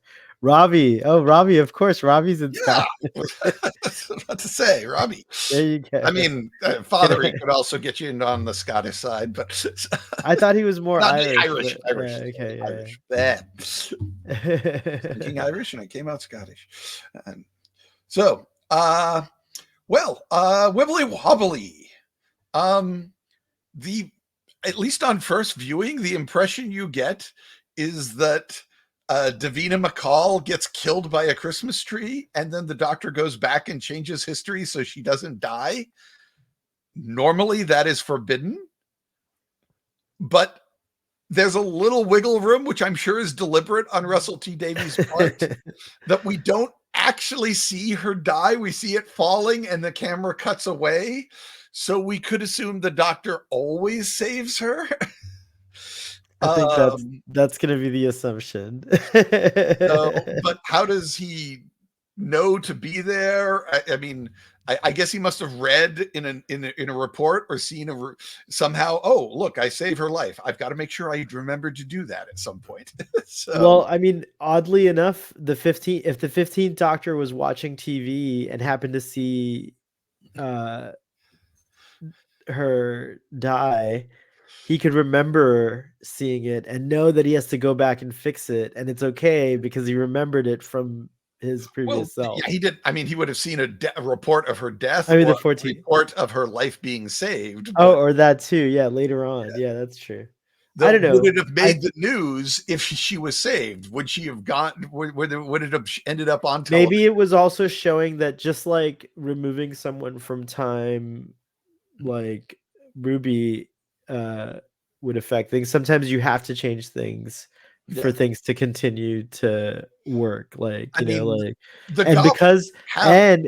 because of irrationality being more prominent, now those rules kind of have to be broken because you don't really know what to fix and what not to fix because irrationality is at play now, and magic incorporates time travel as well. Look at the goblins. They were able to easily travel back and to and fro, through the temporal vortex. So time travel is no longer just the domain of one could argue that everything the goblins do is changing history. Right. Certainly they changed history with the one baby, and they might have been changing history with the other baby, and the goblins are pretty clearly responsible for killing Davina McCall. So maybe the doctor had already seen Davina McCall be alive in subsequent, in 2025, and he knows she's supposed to be alive, just like he knows that Ruby's supposed to be alive. So therefore that gives him permission to go back in time and to save Ruby and to save Davina McCall.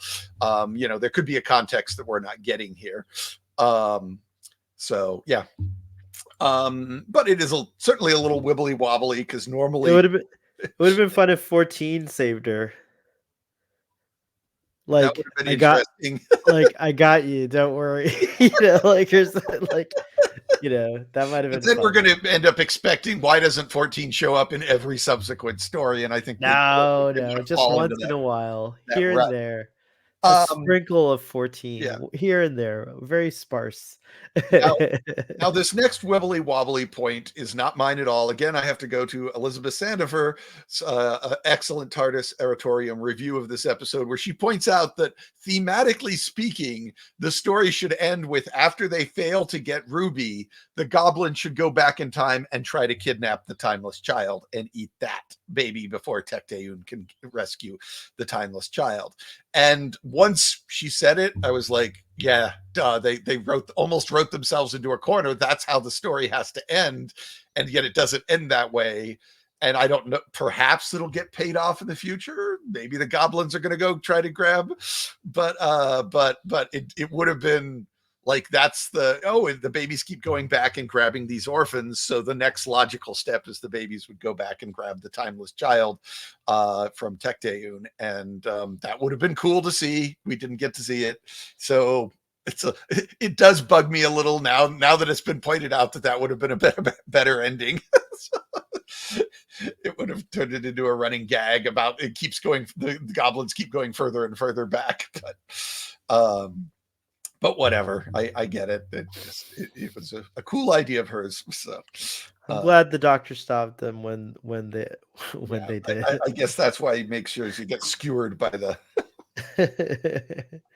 It's interesting that I wonder if all of them were a manifestation of whatever the being was that the Goblin King was, because when he was impaled is when the whole thing kind of, Yeah.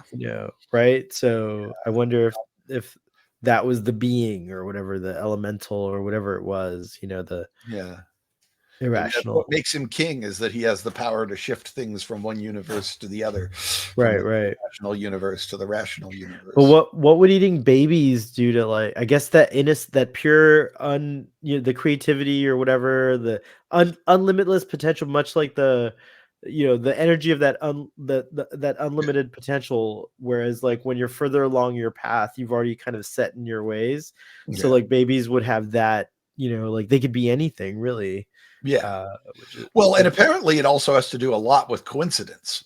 right. And that seasons the baby. So a lot of the nutrition might actually be something beyond simple, baby scones and baby butter. It might actually be um the symbolism of a baby might be what they're actually feasting on, just like the symbolism of a superstition or a bad omen or a coincidence. We are dealing with magical beings here, so they could possibly work by magical rules and magical sustenance, and this story draws a very tight connection between magic and and probability and statistics and possibility and coincidence.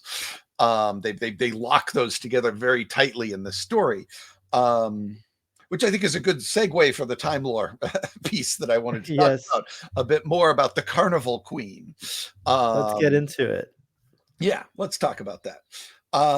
So we've alluded to some of this already, but in the beginning of the universe, magic, not science, is the dominant operating system of the various universes, including the universe before this one, the universe after this one, the universe sideways to this one, which we see in the Seventh Doctor episode Battlefield, where there's a very magical King Arthur universe that runs where on magic as an operating system, and in the beginning, the normal space universe, the universe of the Doctor, that current universe, and in this era, back into the dark times.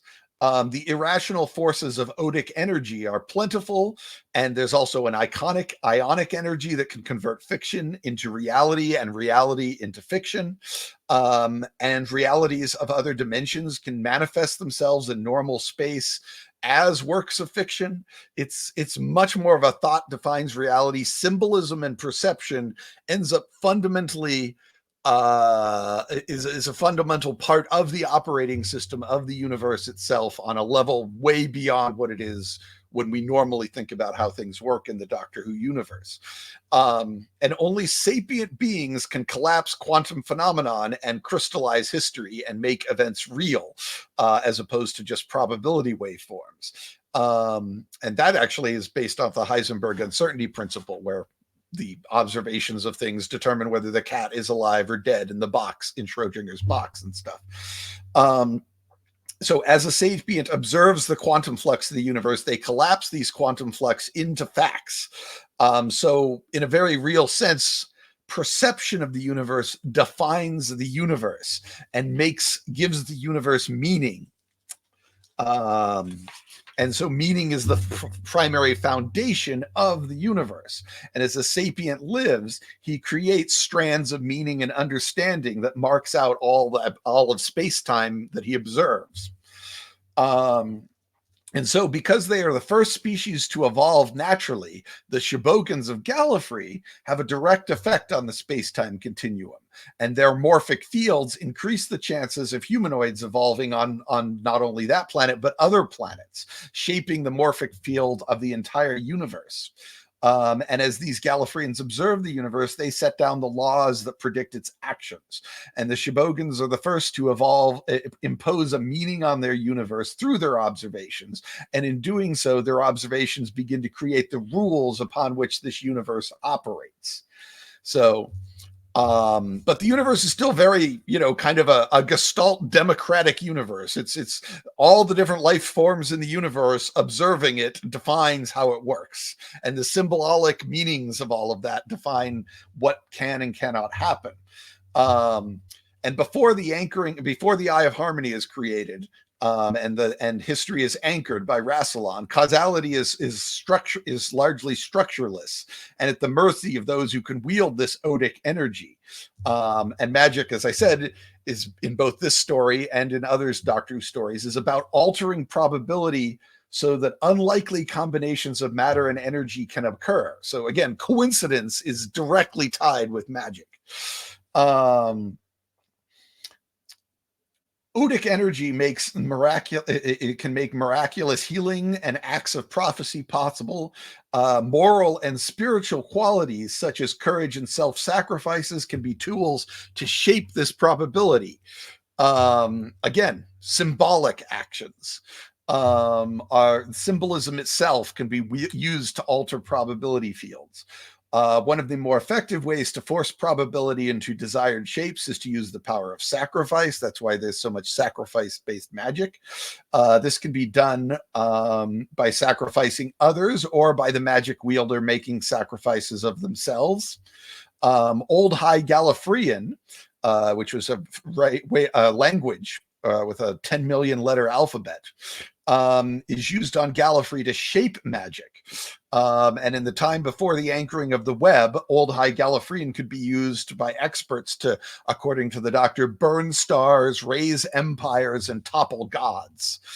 So again, we're sealing that they're back during the dark times when Old High Gallifreyan was spoken. There was this much more magical universe that could be influenced by a variety of different symbolic gestures.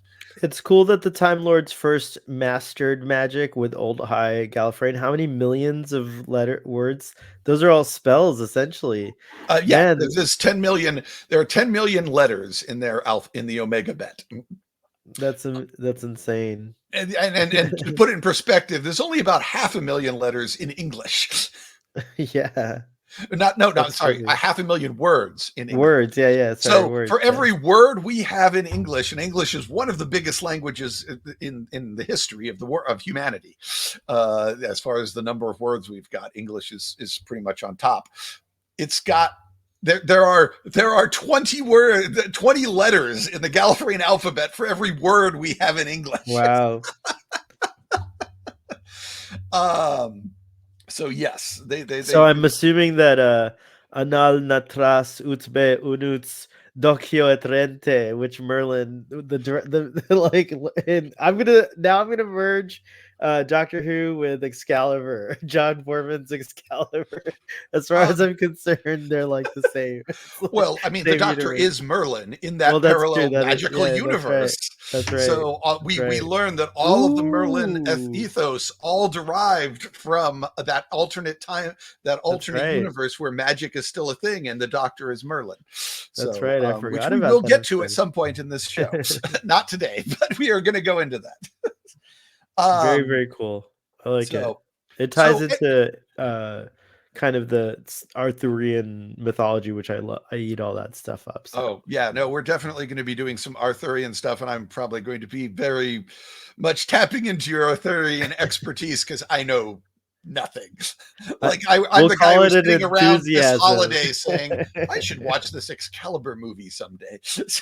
We'll call my my Arthurian love and enthusiasm more than an expertise. I'm always learning more things, but I do have a friend who may be keen to come on who studies it. Like she's got her master's or stuff. So like, yeah, like, she might be very offended with what Doctor Who has done to it. But at the very least, I could reconnect with her and tap into her knowledge base when we get to that part. So, yeah. Because from what I understand, Doctor Who's appropriation of Arthurian mythology is very slipshod and ramshackly and not terribly well thought out. But I'm sure it's very say. Arthurian legend, like all great legends, has like, branched into many different kinds of forms, and and things like that. It itself is but a rewritten version of another story. So Yes. we're all just stories in the end, as my doctor likes to say. So, so everybody in the universe during the dark times, or the bright past, as the Pythias called it, is shaping reality and the rules of reality symbolically, unconsciously, through a sort of unconscious, collective unconscious voting process, democracy. Rassilon says enough of that. This is silly. This is all like something out of a Monty Python skit. This is all too silly. Enough of that. Going to have things make sense now. So he creates the Eye of Harmony, and he has an intuitive revolution which overthrows irrationality, and he gains the power to destroy irrationality and magic. And not only after the revolution, but he starts it even before. Like, the revolution ends up being caused by the retroactive effects of him banishing irrationality after the revolution. And after the Eye of Harmony is created, and the first Amaranths are built by Time Lord maintenance engineers to control the black holes and impose rationality on them.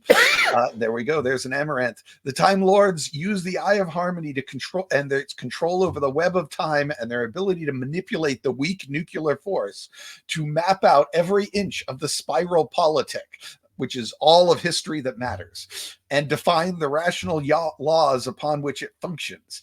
Lokic fields used to cancel out almost all the odic energies in the universe, rationalizing everything. And the Gallifreyans cast out the irrational parts of themselves into a big ball, much like Armis, the big ball of black goo in The Next Generation, which had all the evil of a species. They create Cacophony, or the Carnival Queen, by taking all the irrationality within themselves and walling it up into a big ball and banishing it.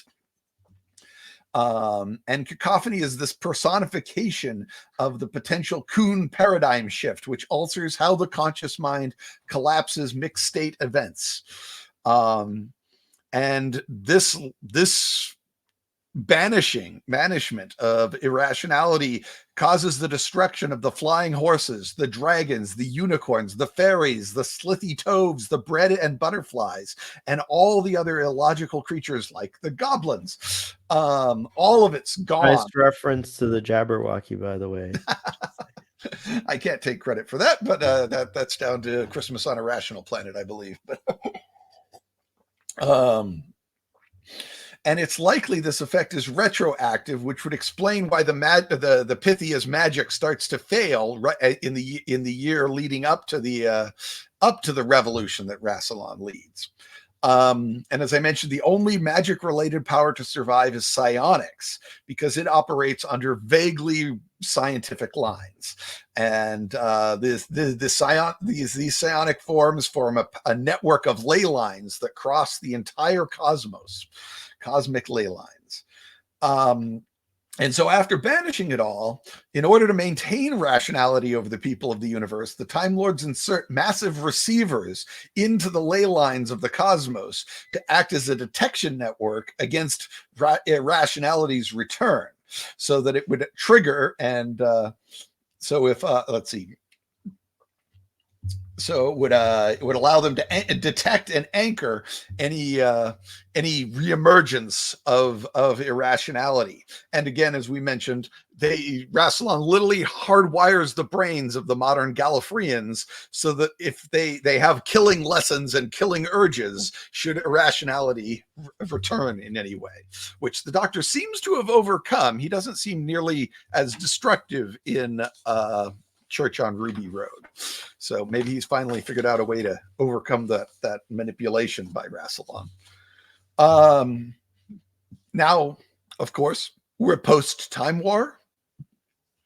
We are post the Master's destruction of everyone on Gallifrey. So there aren't any real Time Lords or Eye of Harmony. Is the Eye of Harmony still working on Gallifrey? Is it still anchoring things? Is it still observing things in collapsing waveforms? Or is magic now free to ooze back into the universe like it was in the later Eighth Doctor novels? Which is what happened after when the Doctor slipped out of the time into a post-Time War era there, is that magic started to ooze back into the universe. And are we going to be seeing a lot more magic in coming stories? I think that part was a yes from Russell T Davies. Yeah, It sounds like it. Yeah. yeah. Um, That was a great feature. So yes, I don't know if you have any questions on that. I don't know how clear it was, but yeah, when I was watching this, I kept thinking about Christmas on a Rational Planet and all of the extra context that it adds to this stuff. That Goblin showing up is basically magic finally escaping from under the thumb of Rassilon after all these years. Very cool. I'm gonna pop the Amaranth back up. Yeah, let's take a look at that. So I mentioned the Amaranth. That was one of the devices that the Rassilon and the early Time Lords used to rationalize, to keep their black holes properly rationalized and protect. Were you excited? Did you know about this like piece of lore and stuff? Were you excited when in that episode where the Daleks come through in like a sphere that's kind of like an amaranth? It did occur to me. I was like, it's a giant amaranth. But I was like, I'm sure that's not what Russell T Davies is thinking. Okay, very good. But I love it did cross my mind. Anytime I see a golden sphere, I think about that. Interesting. Though golden spheres are also with the shape of the timescapes. The very first Gallifreyan time capsules were golden spheres as well. So that's something else that they kind of calls to mind. But amaranths weren't just used for anchoring the Eye of Harmony. There's one found, a cricket ball sized amaranth found aboard every single TARDIS as part of its safety systems. And it stabilizes the interior form of the TARDIS from the derationalizing effects of the Eye of Harmony. So along with stasis hailers, let's see. Well, I guess I mentioned that they were used for that. So the Amaranth is capable of rebuilding small areas of space-time along rational lines using its very high reality quotient. And it can resolve pockets of space-time to have logical outcomes and eliminate discontinuities from them. So basically, it's kind of a almost like a virus checker, virus scanner and deleter on your computer. Nice. If any irrationality leaks into your TARDIS's systems, the Amaranth will try to find it and do security sweeps to find it and delete it and quarantine it and overwrite it so that irrationality can't harm the TARDIS or its crew. But it's a modular cricket ball size unit that you can unplug and take out of the TARDIS, though, of course, then your TARDIS is not protected if you do that. But in Christmas on a Rational Planet, the Doctor ends up having to remove the Amaranth and uses it to fight the Carnival Queen. If an Amaranth finds itself surrounded by a dangerous amount of irrationality, it will teleport its users to a safe location. And we do know that a little bit of research I was able to dig up that most Time Lords viewed Amaranths as being unreliable tools when they were fighting the Daleks in the Time War. Though there were a few people who said, no, the craziness about them is great for screwing up Daleks because they never know what you're going to do. But most of them were like, I don't quite know what's going to happen when I use the Amaranth to try to re-rationalize the universe after the Daleks mess with it. So I'm not going to bother with it. But anyway, that's Amaranths. I'd love to tell you more about them, but that's all we know. They're in Christmas on a Rational Planet if you wanted to go look it up, but there's not a whole lot more details about them than what I've just spoon-fed to you guys. We should I guess we should probably wrap things up here. Oh yes, we've got some other pictures there. Oh yeah, sexy Doctor. So, I'm too sexy for my time machine. Oh, all right. Yes, if you want more information, of course, check me out at All Things Time Lord. It's not as sexy as that other picture, but it's got lots of information. allthingstimelord.com, and Sohail can be found at Starfleet Boy and a variety of other places. On Twitter, I'm Starfleet Boy, but everywhere else, I'm Starfleet Sohail. I made the transition from being a boy to older person. To being a Sohail to from being a planet Sohail, Sohail. to being me. Yes. So yeah, so you can find me, but on Twitter I'm still Starfleet Boy, because if you change your username, you lose your whole history, and so I didn't want to do that. I like my history, so. Yes. No, you got to protect your history. Otherwise, the goblins go back and screw it up. Heck yeah, it's true. The older something is, the more impervious it is to those. The those, Reapers, yes. Reapers as well. Yeah, so it's true. But yeah, so that's where you can find me on YouTube, TikTok. I'm a little more active on TikTok. I kind of like it. It's kind of fun to do short videos. So go check that out if you have a chance. Also, yeah. all about the passage of time. Tick, tock. All right, let's see if we can figure out what's going on in the future, because it's a few months till the next new episode. So this is a little less clear. I'm seeing looks like exterminate. Oh yes, it's the dead planet, or the survivors, or the escape, or the ambush, or the expedition, or the ordeal, or the rescue, or beyond the sun, or the mutants, or sometimes known as the Daleks. And we're going to do it this time. I swear. We really are. It's true. There's no choice. Yes.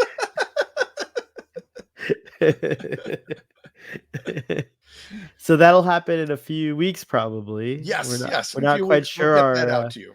Our amaranths are not installed, so irrationality is kind of seeping into our TARDI, TARDISes. Yes, and the Daleks could screw it all up again. Every time it's almost like that's the cursed show. Every time we say we're going to make an episode on the Daleks, it gets exterminated before it gets made. So those goblins go back in time and snatch it out of it up at the moment of its birth. It's been really fun talking about this new Who episode. I love doing the Time Lords stuff, but it's also exciting to see how all that stuff is being used and expanded. So yeah, it's very cool. Great to be here. So see y'all later in these time and relative dimensions in space.